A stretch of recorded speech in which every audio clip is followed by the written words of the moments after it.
Conversation. Having agreed to join the Silverjaws with the traditional race through the Cauldron, Team Acquisition gets to know their potential competitors the best way they know how. Cookies, conversation, and charm.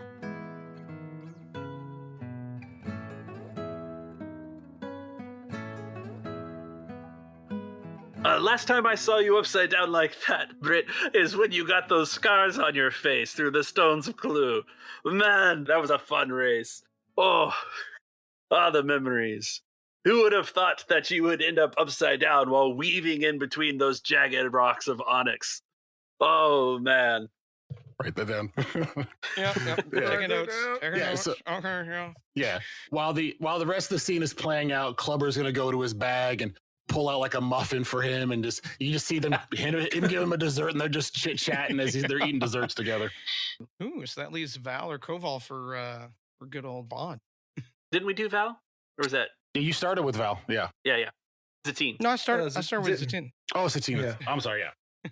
Koval's the one with the drinks that offered his bike up, and Val. So technically, you probably should hit up Val because I'm going to take Koval's bike unless it's like trash. Okay. Are we going to just walk away from this beautiful, shiny Triumph that you rolled? That's a good. Whoa, that's a good point. What are you going to use that Triumph for? I don't know. I don't really want to break his arm. That would be messed up, you know? Well, I mean, we got Stone Sokolui for sure. Maybe. I'm open to what you guys want, but I would, with how you describe things, Dwayne, I think that Clubber is going to end up with the full map of the race from discussing it with Britt. Through the conversation and the muffin exchange. Yeah. Love it. Because this guy's run it before, so yeah, he's going to tell him how he's run it and how maybe like one or two shortcuts or tricks he might know. Ooh. Yeah, so he'll give the details of how the race goes down. I like it. On the course. Yeah. So what's left for you guys is Val. I thought we did Val, but okay, so Val. No, we have not done Val, and Koval offered up the bike, but yeah. So yeah, we've only done 2 rolls. And so knowing that, what you want to gather will be about the racers themselves on who to pick. That's definitely a Bond thing for sure. Well, let me approach Val. Jax is talking with the Pentoran. Zatine. And in the meantime, Britt's doing somersaults during this epic arm wrestling. I love this scene. Yeah. So, and poor Koval loses his drink again. So I would like to be up against the bar ordering drinks for me, Koval, and Val now that Koval lost another drink. And while we're waiting, I pull out a flask of my Bothan spirits and I hand it over to poor Koval. And you just try not to spill this one. This is from, take a couple nips. You deserve it.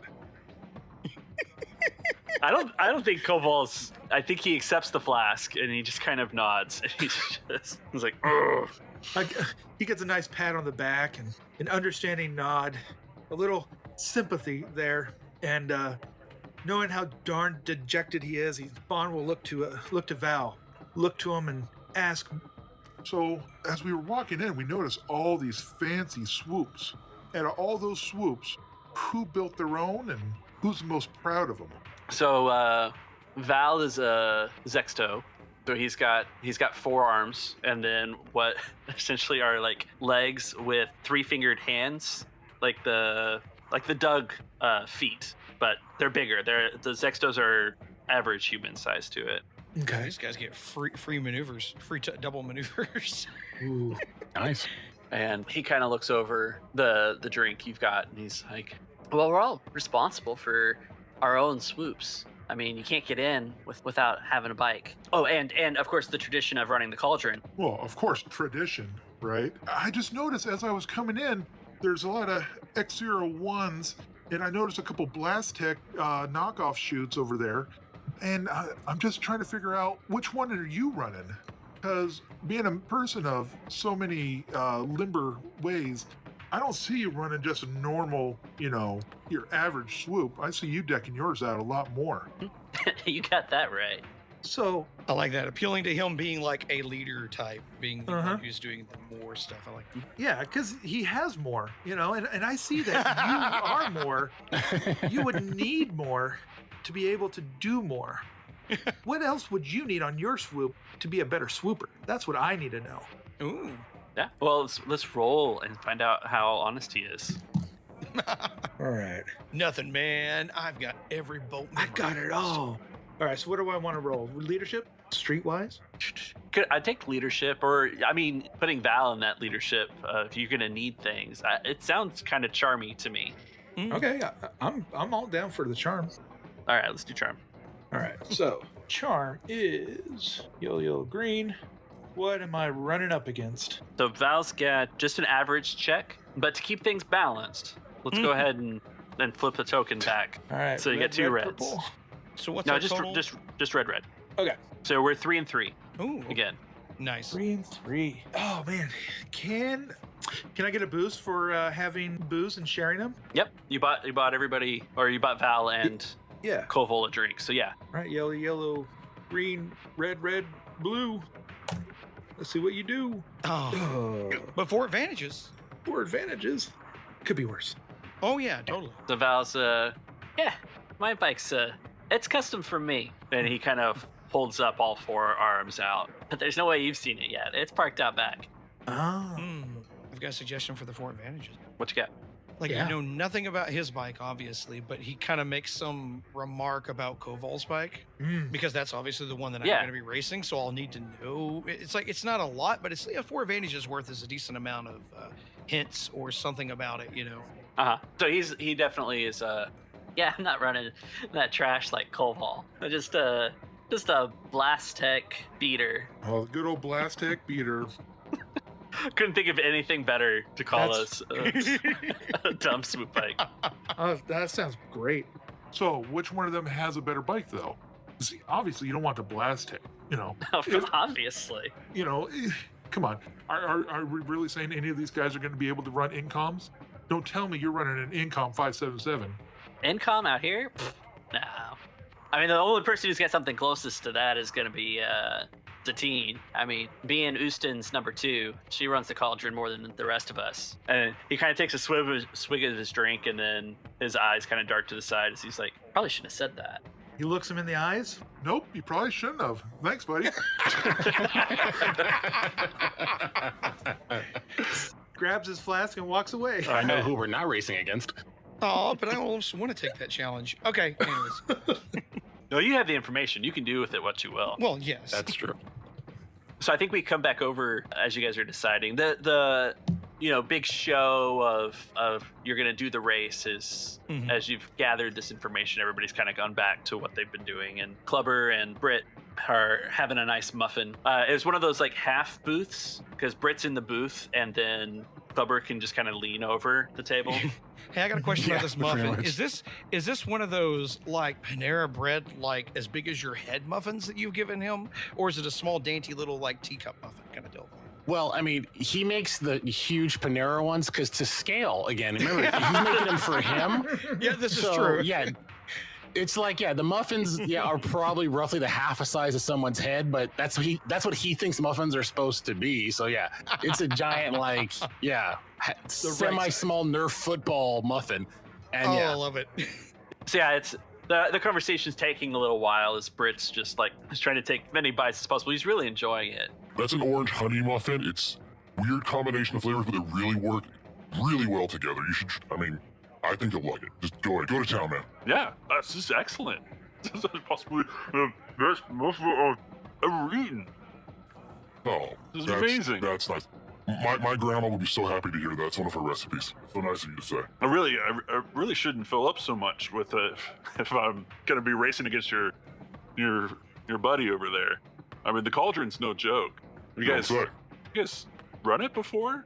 Are you really tourists from off planet? I wouldn't say we're tourists, because that means we're here for a fun vacation thing. We are businessmen. I've personally never been on this planet before, so I'm interested to see what this whole Cauldron thing is about. It's very evocative with the name. I appreciate the marketing on that angle there. But we've never run this race before, so we seek this kind of stuff out. We like adventure, and this should be fun. You've run it a few times? Yeah, I mean, everybody in the Silver Jaws has to run it at least once to prove that they're ready to go out on on a raid.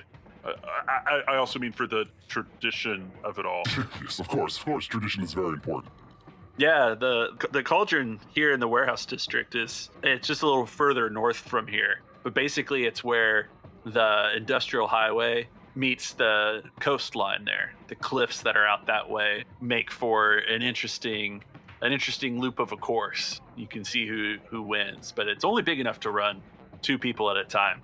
Head to head. That's the way it's got to be. That's the way it's always been. It makes sense. So, and what would, in your expert opinion, what is the most challenging part of this track? 'Cause it sounds like you're going through different scenarios, different kind of backgrounds and stuff. So, what do you find the most challenging? I don't get to swoop much. So they don't make it my size. I'm always interested to live vicariously through other people. Oh, it has to be the shoot, man. The shoot, man. That's Indeed. So get this, right?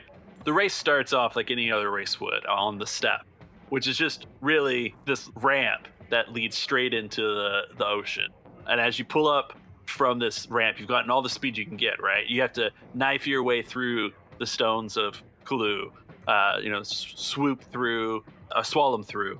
And, it's a pretty tough course. Those stones are the deep glassy onyx that make up the beach at the end of it. They're just being eroded over time. It's where I got these scars. One of the times I went through, I leaned too far, ended up upside down, and just hit the side of that.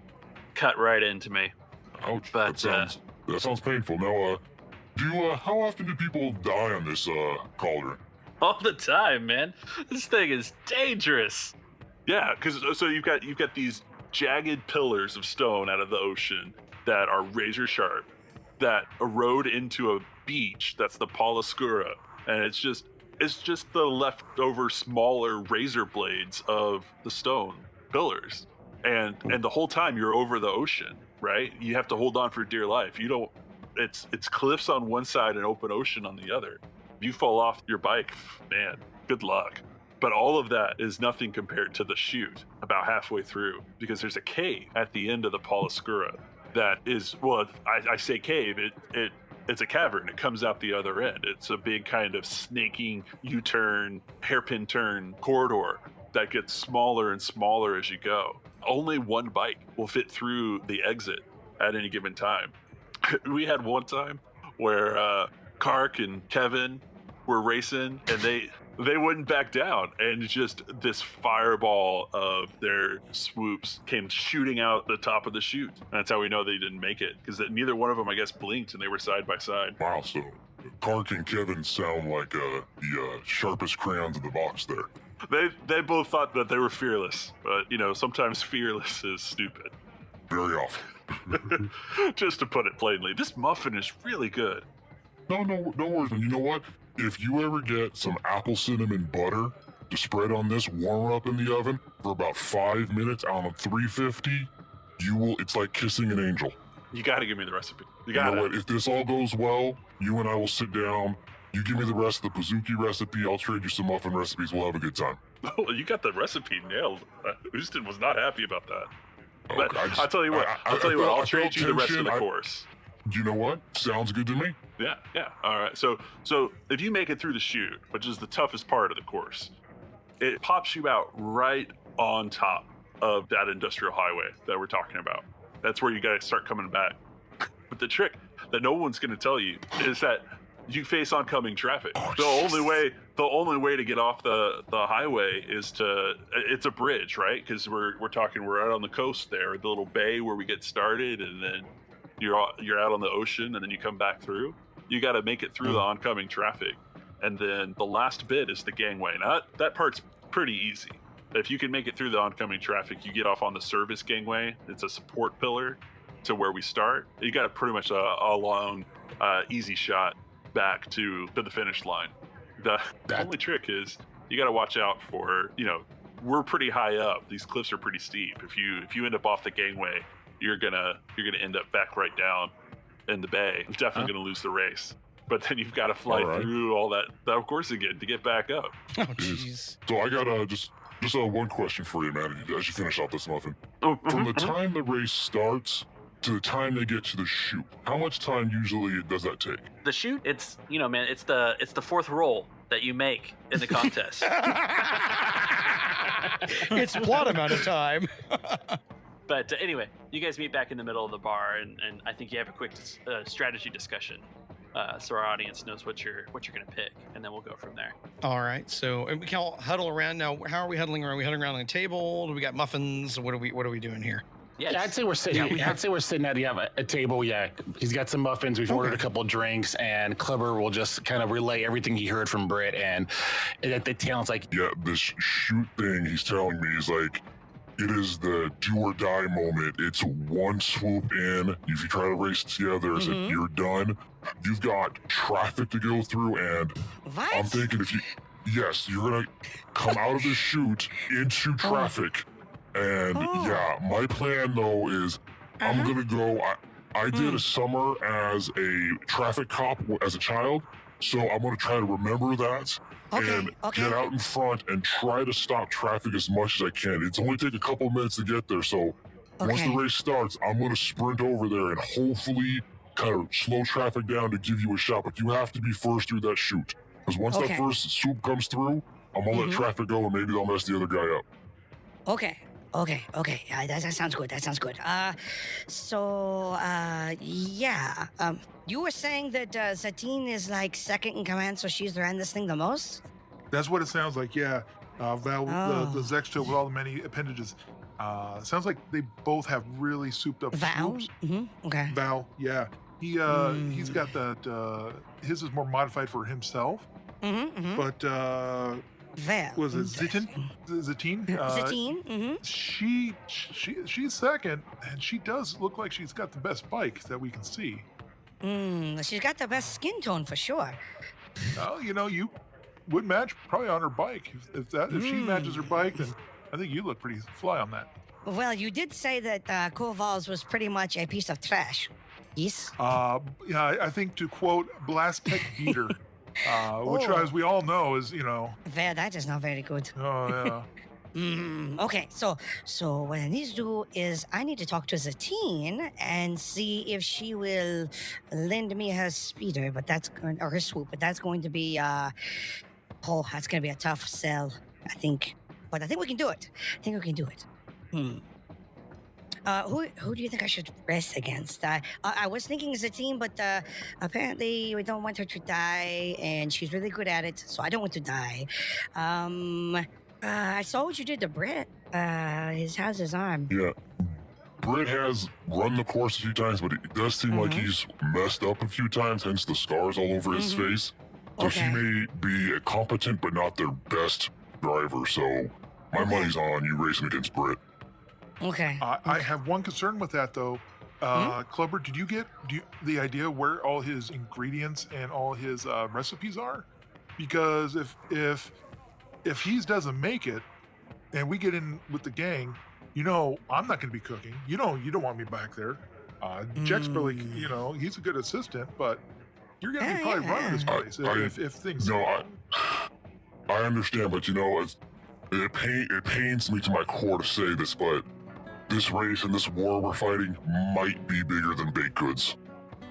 Oh.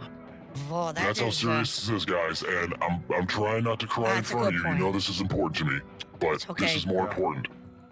Jax walks over on the table because he's been sitting on the table. He hadn't been sitting in a chair. He walks over and pats Clubber on the shoulder. It's okay, big guy. Okay. So I think that's what we're going to do. We're going to do that. If not, then I'll deal with Koval's blast tech beater, and we'll see how it goes. Oh wow. Okay, but the one place is I am a little concerned about is the Pala Secure. That is if we can get through the stones, that's gonna be rough. But I think it'll be okay because I'm short, so I don't have to worry. If I get flipped over, then I'm not gonna be so low to the ground, so it won't be too big.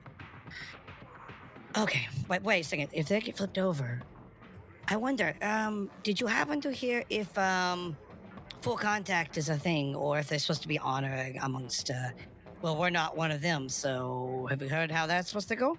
Houston breaks in through your conversation. So, lads, do we have a race? I'm looking forward for a race. Yes, this will be very exciting. Yes, very exciting. Yes. So who are we racing against?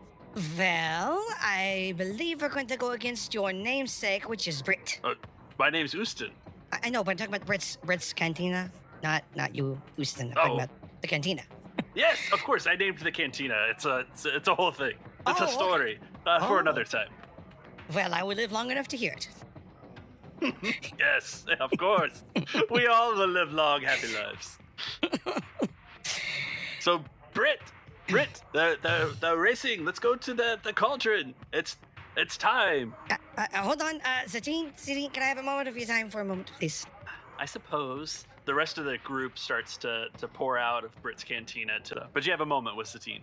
So, I as a racer and as a mechanic, I really respect you. And I wanted to ask you if I could, I know how this is going to come off, but can I use your swoop in the race? Oh, little man. Oh, come on. You're blue, I'm blue. It's a good matching statement. I have run many races in Coruscant in the underworld circuit. Just, Korval's it's not going to be a good race. I've heard that it's a plastic beater. It is not worth anything. He doesn't even have, faith in it. Listen here. No one touches my swoop except for me. Well, we'll use gloves then. He pulls them out of his mechanical overalls, pulls out some nice, clean gloves. I have gloves. Let's roll from there. Let's roll on. I have gloves. Oh, jeez. Oh my goodness! All right, what are we rolling here for this? You got. You can be charming or you can be negotiating. I would take either one of those. I have the exact same in both. I will go for charming just because. Okay. Upgrade. May I upgrade? Yes, guys. Is that okay? Of course, yeah. Because on gloves, I want this to win. All right, so I'll use 1, and that will put us at 2 light side and 4 dark side, and that gives me 2 ranks, and I have 2 greens, so that's wonderful. That'll be 2 yellows. Excellent. What am I going against for charm? 3 red. Oh, jeez. Wow. Wow. I mean, it is her bike. The best cool stat. I was like, I'm gonna have to flip for this, and then looked at the stats that I've created for Satine here, and well, Good luck. 3 red. If it works, you can have a boost dice for the gloves though. Oh, well, that's good. Here we go. Survey says. No, but I got an advantage and a despair. I got a failure, an advantage, and a despair. So I guess the advantage would be she doesn't hate my guts for it, but there's absolutely no way I am getting on her swoop at all. Uh-huh. And what do you want the despair part to be? She takes the gloves out of your hands. These are nice. Wait, Are these Nerf? Uh-huh. That soft bantha Nerf leather, yes. Excellent. She tucks them in her inside pocket and turns and walks out the door. He raises his eyebrow. He immediately kicks on his boots and starts following after. You know I'm going to get those back after the race. She just laughs. She gets on a really amazing looking speeder or swoop bike. And then moves away, and then there's the beater behind it. Yes. Pulls away. Oh, Chris. One of the exhaust manifolds falls off. Oh. Well, this is starting off wonderful. Were those work gloves I just got you? They are now Zatine's for at least the moment of the race, yes. Oh. She said no. I feel dejected. But that's okay. I have work to do. Let's go do this. Thanks for joining us in the Dicey Cantina. Enjoying the show? Consider giving us a 5-star review on your favorite podcatcher and reach out on Twitter at Dicey Cantina, shoot an email to diceycantina@gmail.com, or record us a message over on our page at anchor.fm. We'd love to hear from you. Your support truly helps the show grow. And for a preview of another exciting podcast, stay tuned after the credits. We want to say thanks to AJ, Chris, and Dwayne for joining Purple Company. You can hear more of Dwayne on the amazing crime dramedy Flight Risk. You can also find AJ, Chris, and the rest of us all over on Discord. Be sure to check out all the show notes for links to our popular hangouts. We also want to say a very special thanks to Mark Eberhardt from Nightcast Creative. Mark, you're an invaluable friend of the show. Thank you so much. Check out more of Mark's stellar work over at nightcastcreative.com. This series' Destiny pool was bolstered by Donate for Destiny. And guess what? We're now over halfway to our Donate for Destiny $500 team goal. Together, let's outdo that goal by Christmas. Visit diceycantina.com/destiny for more on this fun way for you to make a difference. Listen up for the following special preview, but in the meantime, that's all for now. So pull up a stool, and we'll see you here next week in the Dicey Cantina.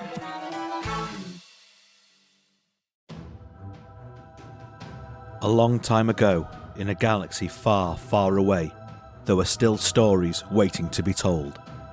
Force Majeure is an actual play Star Wars podcast, following groups of emergent Force sensitives trying to survive the worst the Outer Rim can throw at them.